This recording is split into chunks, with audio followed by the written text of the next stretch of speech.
Secret Wars. Marvel supervillains are coming. Secret Wars. Can the Marvel superheroes stop them? Marvel supervillains and superheroes figures, each sold separately. Here, Doctor Doom and the Doom Platoon, Magneto, Dr. Octopus. There, Captain America and the Champions of Freedom, Spider-Man and Wolverine. Secret Wars. The secret's out. Dr. Doom and Spider-Man, the Marvel Secret Wars collection. Other figures each sold separately. From Mattel.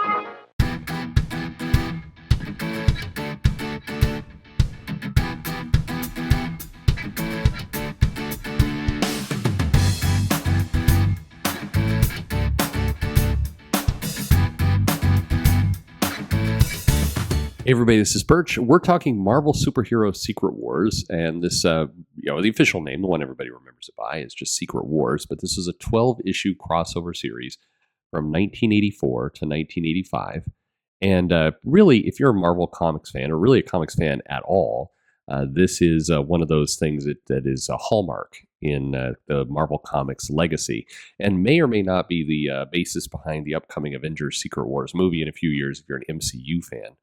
But at any rate, this entire thing, we're going to get into it. It's a pretty fascinating story, and it definitely brings up a lot of topics that we'll need to do other videos about at some point. But it was a bestseller when it was published.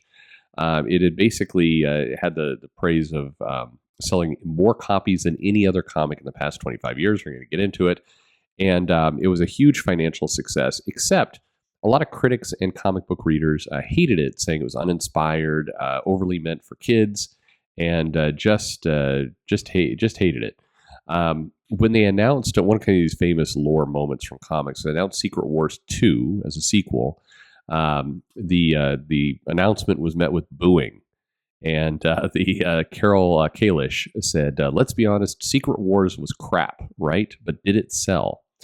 And this is one of those kind of interesting debates that you may have had in a lot of comic shops and other things. Was it good or not? But we'll get into that a little bit. But anyway, the important thing that kind of came about, and you can't disconnect it from what Secret Wars was, is that it basically was a Jim Shooter idea, and it was part of a deal with Kenner. So in Shooter's own words, Kenner licensed the DC heroes, Mattel and He-Man, but wanted to hedge in case superheroes became the next big fad. Imagine that. So they're interested in Marvel's characters, but only if we staged an event, a comic book event that would get a lot of attention, they could build a theme around. Fans, especially young fans, often suggested to me one big story with all the heroes and villains in it. So I proposed that. And then Mattel, did some focus group testing. They came up with that kids like the word secret and wars, and that, they needed to do some things. There's a bunch of requirements. Again, Shooter's interviews on this topic are amazing, but, quoting Shooter, Mattel had a number of other requirements. Dr. Doom, they said, looked too medieval, so his armor would need to be more high-tech. And so would Iron Man's, because kids reacted positively. They also said they had to be new fortresses, vehicles, and weapons because they wanted play sets, higher price point merchandise, and additional play value. And so ultimately, when it came time to do it, the creative team behind it was Jim Shooter himself, who wrote it, and Mike Zeck and Bob Layton, two pretty legendary names, put this in play. And it created a toy line, it created a role-playing game, it created all kinds of stuff. And then more recently, of course, it created a sequel. So Jonathan Hickman and Asad Ribic did Secret Wars in 2016 for Marvel, and this was a 9-issue series. 2015 to 2016 event that was meant to kind of homage the original, but also reset the Marvel Universe, which it, of course, did not do. Now, we did that sales video, and if you remember it, it looked a little like this. Basically, it started out with a huge bang, in part because different box services like Loot Crate and others went in on the first issue. So you had a 544,000 range with the first issue. But then it dropped pretty steadily, finally tapering off at 149,000, which still for an event for Marvel was a massive, massive success. It did have a huge drop, of course, 73% down from issue 1 to issue 9. But this video is available. You can check it out all you want in our library. But this is about Secret Wars, so let's get into it. And real quick, before we get into the series, It's important to note here that I am doing my humble best to combine both newsstand and retail numbers. And anyone will tell you that is it. By the way, this picture is just giving me a epileptic seizure just looking at the comic shop on the side. It's very cool, but that would be nuts to walk around in and try and shop in. Anyway, it is a fool's errand to try and combine both these together, any kind of sane picture. So I always try and explain my math. What we did was we took the newsstand numbers that we have from original Marvel filings I was able to get my hands on. We took the basically the sale, not the draw, and I'll explain what that means in a minute. But that in theory means what the newsstand claimed they actually sold, not what they threw away or returned.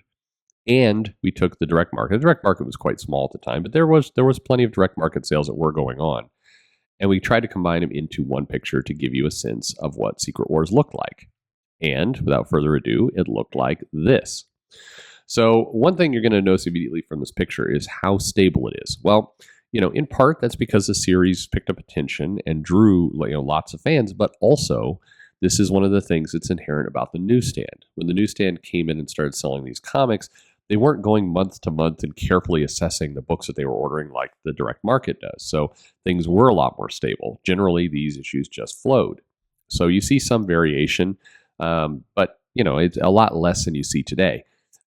There's positives and negatives about the newsstand, and that's a video for another time. We'll get into more of that in just a moment. But let's go through these numbers. So 568, dropping slightly to 560, continuing to drop to 551, going to 546, 521, and 499. And this is kind of becomes, really one of the low points of the series with that issue 6.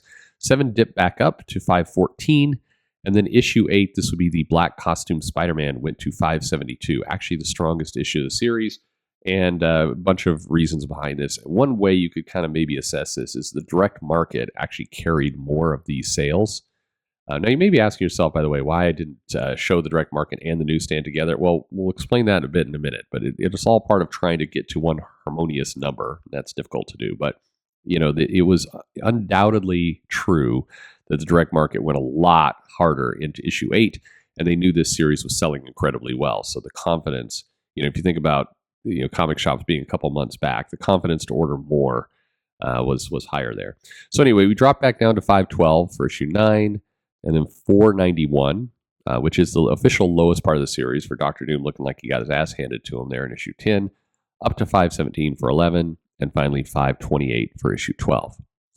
Now, I'm going to do something I always tell you never trust, but I showed you if you look on the left there, 0 to 700,000 as our range for our table. But if you do what a lot of shady news organizations do, and you drop it from 450 to 590. See, I took away all the lower numbers, so you could really see what was happening with this series at the time, how it was bouncing around, and kind of looks like old Spider-Man's giving you the middle finger there with issue number 8. But this is kind of the flow of the comic series.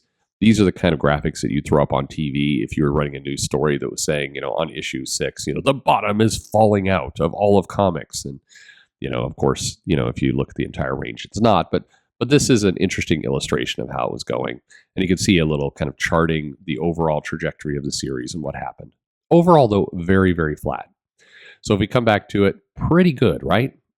Some really solid numbers and pretty impressive if you think about it. Unfortunately, a lot of what I just showed you is to some extent fake news. Now, why? I feel like I just tricked you. Well, because again, we go back to the newsstand and the direct market. And the challenge is our direct markets numbers are very, very, we're confident in them. We know that they went in, but all those arguments where people say, yeah, but did it really sell? The retail ordered it, but I'll bet those stacks are still sitting on the shelves or going in the quarter bin and all the rest. Imagine that same conversation, though, for the newsstand, where who knows what was going on.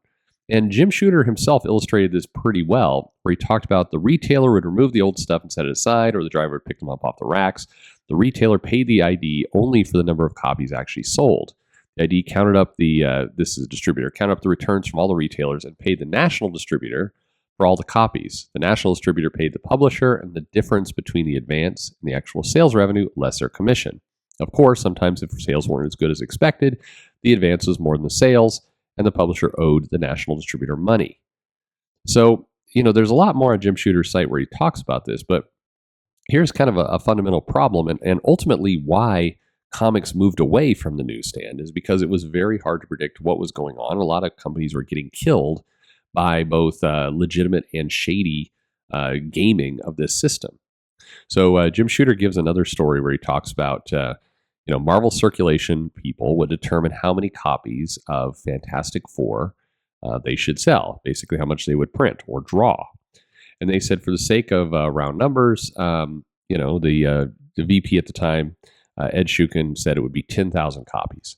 So months later, many months later, the distributor would deliver an affidavit back to Marvel saying, oh, we only sold 3,000 copies, and we're only going to pay you for 3,000 copies, which means that all the printing costs and the estimation that Marvel did, they're out 7,000 books. This is a huge problem. It's kind of summed up in this chart you're seeing right here. This is DC Comics sales analysis from 85. I wanted to get this for right about the same time frame. And you see these comics and you're going, I'm sure you've heard for yourself, oh, the newsstand was selling great. Well, take a look at this. We just look at old, Action Comics. Basically, the draw, they're saying was 125,000 copies, and the sale was 29,000. This means this is a brutal number. Back to Jim Shooter, he kind of says, let me tell you what happens. It says, in a hypothetical instance, the distributor or the reseller would receive 10,000 copies of Fantastic Four, what Marvel thought they would. And the people at the printer were pretty reliable. So what happens, though, is a distributor here would distribute some of the copies to the retail outlets. And some of you, if you were kids in the 80s, you might remember sometimes your shop just didn't get comics or didn't get the new comics, and nobody would understand why. Well, what happened was nobody bothered to drive it over to that shop. Comics were not as popular as Sports Illustrated and Playboy, Time, Cosmopolitan, so maybe comics got on the truck, maybe they didn't. And this is also assuming, in Jim Shooter's words, that maybe the distributor actually bothered to deal with unwrapping and sorting if they bothered to have room on the trucks. So, maybe they get the comics there, but keep in mind, you still have a lot of comics left in the warehouse. The the distributor would sometimes sell them to the gray market, or just toss them out in the trash, or sell pulp, or do a lot of things with these books that they didn't bother to distribute to the stores and pocket the money. And then go back to Marvel and say, I'm only paying for 3,000. I don't know what happened to these other books if they didn't sell. This is one of the reasons why, the publisher started demanding that you had to at least send back the covers. Very expensive to send back the old comic, but this is why they'd rip the cover off the comic and send it back for this reason. But anyway, I show you all this because, these numbers during this time were incredibly dodgy. If you think the conversation of what the retailers are actually selling is a tough one, the newsstand was far, far worse. Now, one thing, though, that is undeniable true, and it's the other part of why this is fake news, because now I'm going to argue the opposite direction. See, even though a lot of these comics were ending up in flea markets, they were still getting into the hands of people. And in addition, all the numbers I didn't show you didn't take one huge factor into consideration. This thing was a toy deal, and it was being pushed through toy stores. And KB Toys, in particular, did things where they would give away a copy of a Secret Wars comic to people who bought $10 worth of toys, any toy. If you were hanging out in KB Toys at the time and you were buying, I don't know, whatever, Star Wars, Ninja Turtles, dolls, Game Boys, you were still given a Secret Wars comic as part of this whole piece. Now, the Game Boy wasn't around in 85, but regardless, forget that. But my point is, they were basically giving you comics, and just like we saw from the Secret Wars in 2015, that huge marketing that was going out was really significant.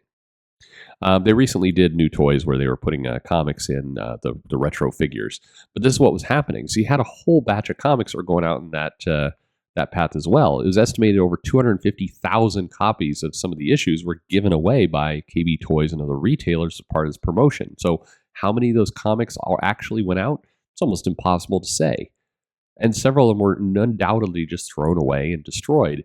But the point is, these toys were getting into the hands of kids, and they were getting exposed to comics. And that was a huge, huge deal. So you can kind of be a stickler about the actual sales, or you could just talk about the marketing effort of this whole thing. Any way you cut it, Secret Wars did great. And by the way, this Doom roller looks cool as hell. As a kid, I would have loved this thing, even though it's probably an incredibly impractical toy. And why would Doom ever ride around in this thing? Who knows? But anyway. All right, so let's sum up this thing before we get too long. So first of all, no matter how you cut it, Secret Wars did sell incredibly well under any metric. And it was an amazing marketing for Marvel with the demographic they wanted most, kids. As we talk about that new audience, Marvel was talking about in the 80s too. They wanted that new audience of readers coming in. But unlike today's efforts, they scored big time with this one. They got kids super excited and into this comic. It clearly wouldn't have done anywhere close to as good as it did without the toys and the tie-ins. Obviously, that Punisher toy was not sold back in the day, but imagine that. But this is the kind of stuff that just did really, really well. And it had that crossover effect. Now, it also taught Marvel that crossover events were where it was at. They needed to do more of them, but they didn't get that message immediately. It took about another 5 years for it to really sink in. And they saw that with the X lineup for sure. But initially, they got it. They thought, hey, toys and these tie-ins and this merchandise where it was at. It was definitely where Jim Shooter was going with a bunch of things. But pretty exciting kind of moment in time. For sure. Keep in mind, DC did Crisis on Infinite Earths. Right around the same time. But any kind of analysis like this, and just to state, when you're doing the newsstand direct market, it needs a whole lot of caveats. It's difficult to really nail down exactly what's going on, and you just have to take some of the information and start to look at general pictures. And hopefully one day we'll be able to be more precise. But it'll be hard given the various shenanigans that were going on, which is a whole other video. So I'll leave with this. I've had a lot of conversations with the retailers and collectors talking about how shitty Secret Wars is and how bad it is. And really talking about how it was, it was toys and merchandise, not actual comics. And I just want to point out for the record that these same assholes are now fully reliant on Funko Pops to stay in business. And so, just saying, look, whether you like the story or not, it was a huge boom for comics. Now, personally, I liked the story. It was fun as a kid to read this. It sparked my imagination into comics as well as lots of other people.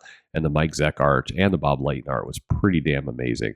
It also had some pretty incredible moments with, Rhodey talking to Reed and just a lot of really good storyline. If you want to talk about something like handling, the topic of race in a comic, that whole conversation between Reed Richards and Rhodey about, I don't think about a man's skin under the armor. Way more powerful than a lot of the ham-fisted stuff today, but great lessons in there. Look, Secret Wars brought fans in for decades, and a lot of people, whether they admit it or not, got their start with comics because of this event, because of the visibility in toy stores, because it was just all the characters in one place. You could read it, you could find something you were interested in, and go off onto those other comics. It was an amazing series from that regard. So there you go. So we'll look at Secret Wars 1984. Again, take these numbers with the huge grain of salt that they need. And thanks for listening.